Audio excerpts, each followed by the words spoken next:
Samantha told me about it on our third date. We were watching a movie on her couch when I made my move to kiss her. She whipped her hand in front of my face and blocked me. "There's something you need to know," she said. I braced myself. Here it comes. I'm not ready for a relationship. Nothing to do with you, of course.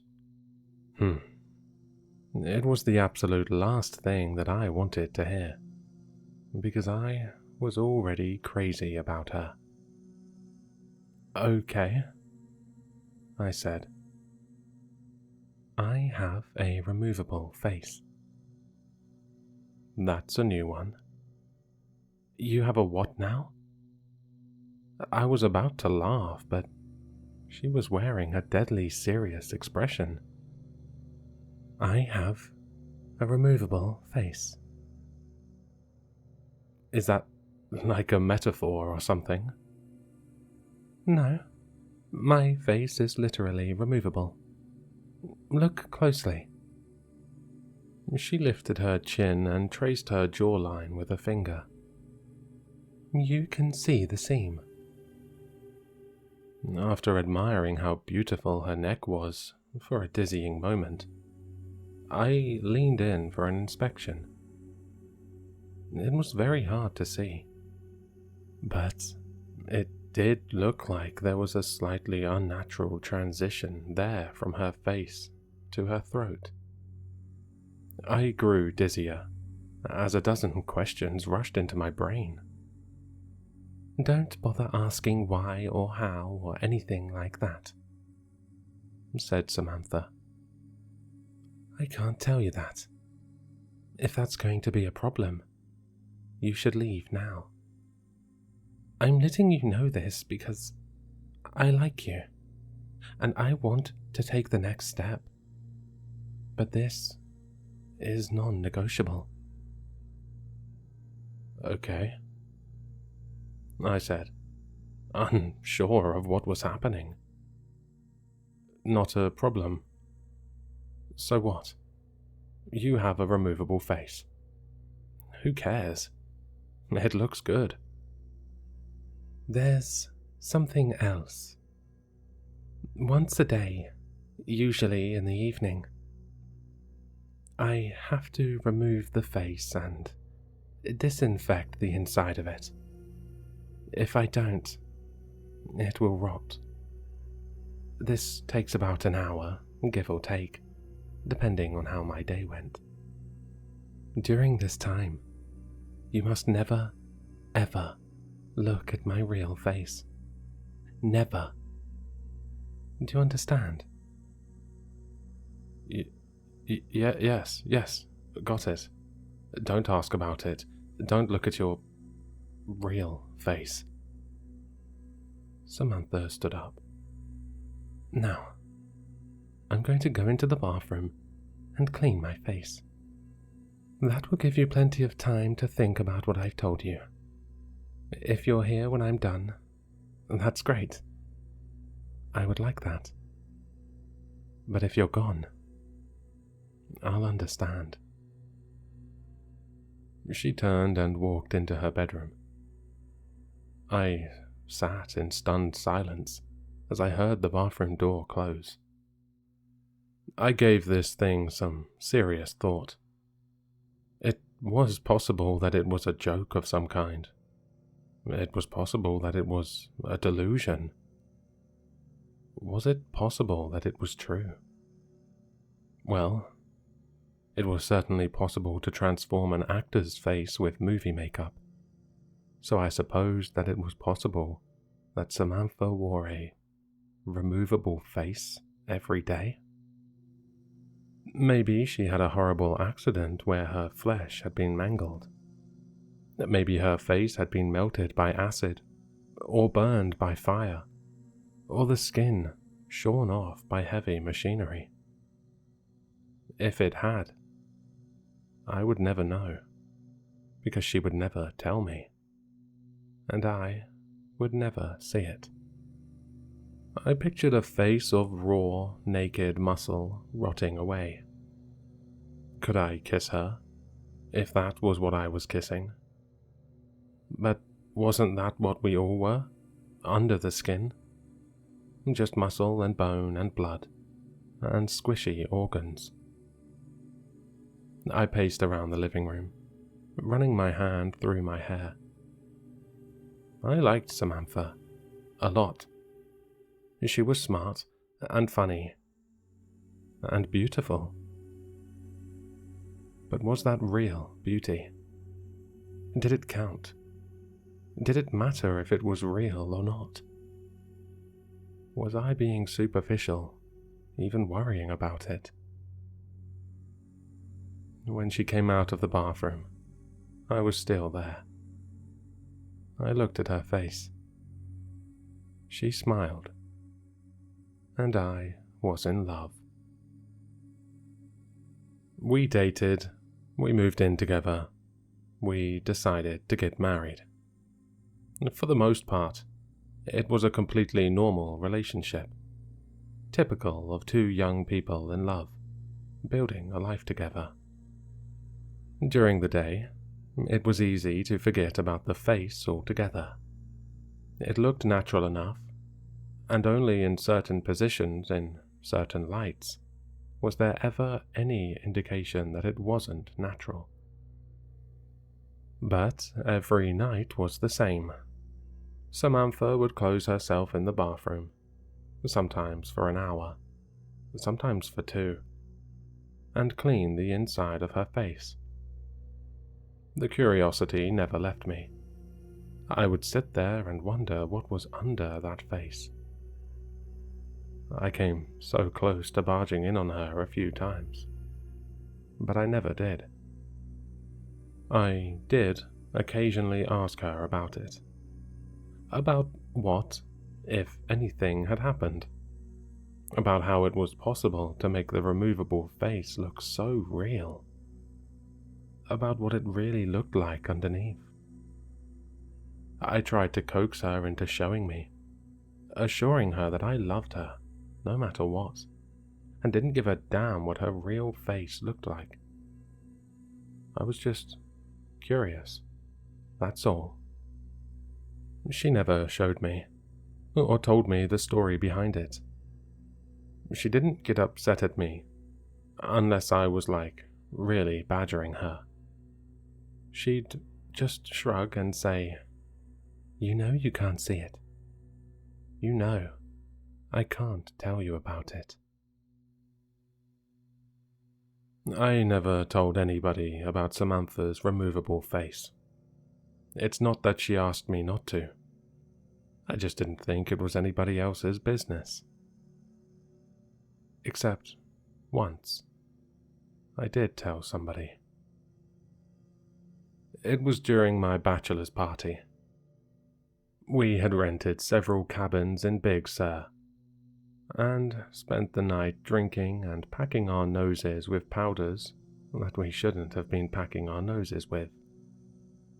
Everyone else had passed out, and the sun was creeping up behind us as I stood on the majestic cliffs with my friend Chris, looking down on the Pacific waves crashing against the rocks. Chris was my best friend, as close to a brother as I'd known. We'd grown up together and visited each other at college often, and spent the summers together. After college, we'd moved to different cities, but we stayed in close contact. Standing there on the cliffs, I told Chris about Samantha's removable face. At first, he thought I was joking. Then he had 1,000 questions, most of which I couldn't answer. "What's underneath?" "I don't know, man. I don't know." "Doesn't that drive you crazy? Not knowing?" I shrugged. "Lots of stuff I don't know. Don't know how to do calculus. and I don't know what happens when we die." "But dude, she's about to be your wife, and you don't even know what she looks like. I mean, I'd have to take a look. Like, you could set up a camera in the bathroom. That's where she does it, right? Set up a camera and have a look, and then you'll know." I sighed. "Yeah, it drives me crazy. I've asked her a million times, but she told me I could never look. Gotta respect that, man, even if I don't like it. That's love." Chris laughed. "You're telling me to respect a woman? Huh. Up is down now." Then we fell back into talking about old times as a new day dawned. Chris was in town for business last week and planned on spending the weekend at our house. The conversation at Big Sur had happened 4 years ago, and we hadn't spoken about Samantha's removable face since, despite keeping in close contact and seeing each other as often as two people transforming into adults in different parts of the country can. It happened on Saturday evening. We were lounging lazily in the backyard, deep into the beer, having just finished with some grilled steaks, when I got a text from work. "God damn it," I groaned. "I have to make a work call." "Seriously?" said Samantha, raising an artificial eyebrow. "On a Saturday night?" "My biggest client, baby. Sorry." "It is what it is, I guess," said my wife. "I'm going to head inside and get cleaned up. Chris, are you okay just hanging out here for a bit?" Chris smiled. "I'll be fine. Got my beer. Got some weeds to pull in your garden. God knows your lazy-ass husband isn't going to do it. Those tomatoes are choking to death. It's a tragedy." I rolled my eyes and went into the side yard to make my call. 15 minutes into it, I heard the screams coming from inside. Both my best friend and my wife were wailing in terror. I dropped the phone and ran into the house and down the hall to our bedroom. Through the open door, I could see that the door to the master bathroom was also standing open. "Don't come in," screamed Samantha. I don't have my face on. Call an ambulance. He looked. Oh God, he looked." She sounded desperate and truly horrified. That made me desperate and horrified, and I wanted to rush into the bathroom. But I knew suddenly that would be a mistake. I knew that Samantha didn't want me to look at her real face, not out of a sense of vanity, but for my own safety. Chris staggered backwards, out of the bathroom. He was holding a straightened-out paperclip, which he had used to pick the privacy lock. Now, he was stabbing it again and again into his eyes, shouting gibberish. He was clearly in the depths of madness, and it turned my stomach to see him mutilate himself. "Call a fucking ambulance," my wife screamed. "Don't come in here. He fucking looked." I turned and ran back to the side yard, where my phone was lying in the newly mowed grass. My client was still on the line, alarmed, asking what was happening, what all the screaming was. I hung up on him and called 911. When the paramedics arrived, Chris was having a seizure in the hallway. Samantha was stroking his head, sobbing. Her face was on, but it had been done hastily. and everything looked a little off. My world has been dark this past week. My best friend is in a psychiatric hospital under suicide watch. He's completely blind and mostly catatonic, except when he slips into a violent babbling mania. The doctors are optimistic that his state is temporary, but they don't know the truth about what caused it, because I told the paramedics that Chris had taken a large dose of psychedelic mushrooms and fallen into psychosis. I saw no good reason to tell the truth about what had happened. Who would believe that one look at my wife's real face would make somebody insane? At best, we would be the subjects of a long investigation. At worst, we would have to prove that what we were saying was true by showing somebody Samantha's face. Then the same thing would happen again. And what after that? I had no idea, and no interest in finding out. For Samantha's part, I knew that she would never consent to show anybody her real face, no matter what the consequences of refusal were. I did get a follow-up call from the police, asking me to confirm my story. The hospital found no traces of psilocybin in Chris's blood, though that's not unheard of, since it has a short half-life. If they end up testing his hair, I will likely be in a lot of trouble. But that's truly the least of my concerns. Samantha is in a state of her own. She still cleans the inside of her face, though not as regularly, and when she puts it back on, it's always crooked now. It is beginning to smell a little bit. I've tried to assure her that it wasn't her fault. He knew, I said. I told him that nobody was ever allowed to look at it. He knew, and then he broke into the bathroom. This is not on you, baby. Please, talk to me. Not on me.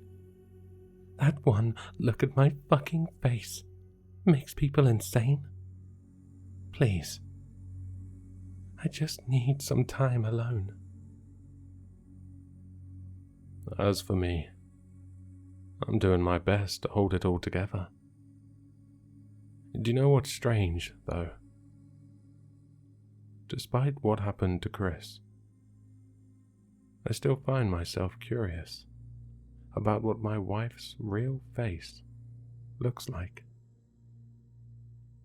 More curious than ever, really.